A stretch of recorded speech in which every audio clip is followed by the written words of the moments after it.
I go to work in the morning and go back in the evening. I'll come back. My cook then will cook about food that about 50 people will eat. I said, what is this for? They were killing one cow every day. I said, what is this for? He said, Your Excellency, I'm doing it in case if you come back with people. I said, have you ever seen me come back here with anybody? So why are you cooking for the people? Any day people will come here, I will let you know. Cook for only one person. One person. Me. I said, don't do it. You know, I come from Anambra State. There's too many big men. Of course.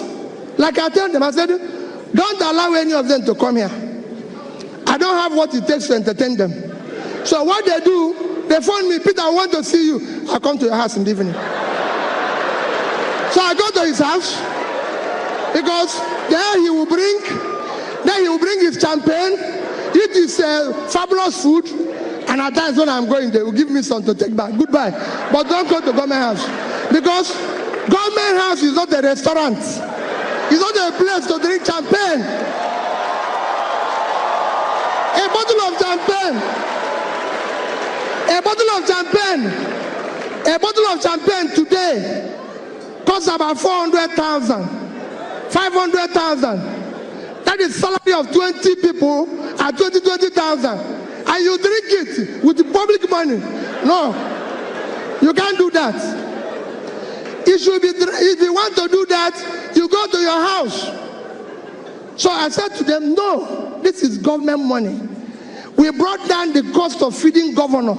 If I tell you where I brought it down from, to this, I said, this will be enough. Don't worry about me. And I can go on and on. You can go and work with people. It's not anything. It's not any magic. Every flight I've taken in Nigeria as a governor was economy. Reason is simple. If I come, they say business class, 54,000. Another one, you go to internet, is 19,000. Is it not just from Abuja to this for 40 minutes? Why will I pay additional 30? I said no. I went to Youngsha Agura and said, your hotel in Abuja, can you give me this guy? He gave me 50%. So to sleep there is 30,000 naira. And I said, no, these things, that is what people want me to go to another bigger hotel and stay for 250,000 naira.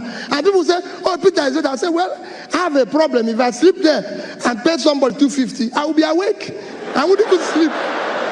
Because I think they've stolen my money.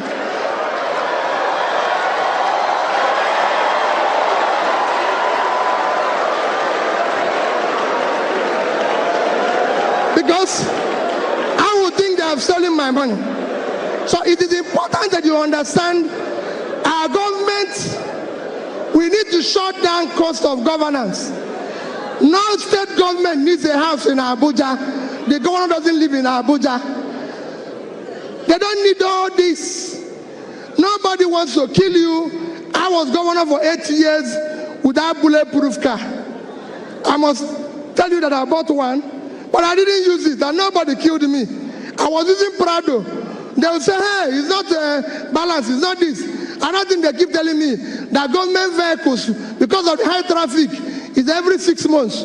I said, wait, if you remove this car from here, because you know what they do? They take it into auction and sell. I said, no, this car is here for the term. We will use it. It's functional. What do people think you're doing to yourself? We must shut down. And people say, where did you get money? To say, where did you get money? We got those monies. We were owing gratuities and pension of people for 35 billion. We were able to pay it. Because we have to shut down everything. I said, this cannot happen. Nobody will ever tell you that he came to a party while I was governor for 8 years. It's not a party, it's not a nightclub. No, it's governor's lodge. When I finish, I go home. If anybody wants to dance, he goes to nightclub. That is his business. And so all I'm trying to say is that we can change. No visitor we put in a hotel if you have any value to offer. And go and check. We are #1 in implementation of MDG. We got an award for it. I spoke at the UN. Go to European Union. We are #1 in European Union while I was there. Why am I saying this? We were able to meet up every obligation. So my dear people, yes, it's good to stay here and feel bad and do everything, but let me beg you, You have no other country except this one. And only you can build this. If anybody is telling you, those people out there, they don't know you. They don't care about you. If they care, they will do things differently. You will see it in their behavior. You will see it in the way they do things, the way they feel, the way they move, and everything. In that, because they are doing that, what I beg you is that you must, like Olisa pleaded, get up and decide to join politics. Get up and decide to be part of it. The man who is leading revolution in Hong Kong is 17 years old.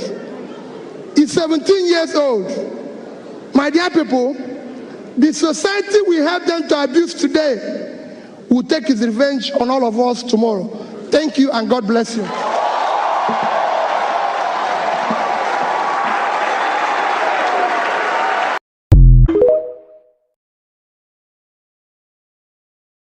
Hello everyone.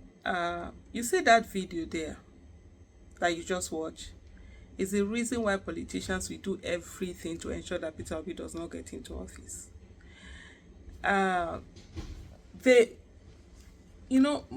Most corrupt politicians want you to keep believing that every politician is bad and nobody can do the right thing. In that way, you give up and they continue to do all the nonsense that they're doing. And they don't want a situation whereby the people will be helped, will be emancipated, let me use that word, and then they can fight for themselves, they can start for themselves, they have good life, they have education and all of that. Because there are so many people who benefit from the lack of education in the country, from the suffering, from poverty, because poverty then can be weaponized and they used to get, political power. And so it is in their duty and everything to ensure that someone like Peter Obi never gets into office. And that's why you see, whenever a good candidate with competence, character, capacity is coming to list looking for position, they will do everything to ensure that person doesn't get in. And when they do that, they then make sure that they show everybody to say, hey, if that person can lose, don't even think about going in there. And then a lot of people fall into that place where, because they've lost once, no, I don't want to do politics again. No, the last time I did politics, this, and they do it again and again and again. Because in that way, they keep the people that will do the right thing away and then leave only themselves that are doing the wrong thing, so that they will say, oh, politicians are always like this. And then sometimes also, even the people who do the right thing, if the process that take you in is not right, there's no how you'll be able to do the right thing. You end up also now doing something wrong, or you compromise, or you become one of them, and then they say, everybody is like that. Can't you even see this person, this one so person that came in, did not turn this way? And so that's why it's very important for all of us, you and I, to take this 2027 election very, very serious. It's a fight for our lives, you understand? It's a war. We are fighting for our lives and the soul of Nigeria. Let's put in all our effort. Thank you.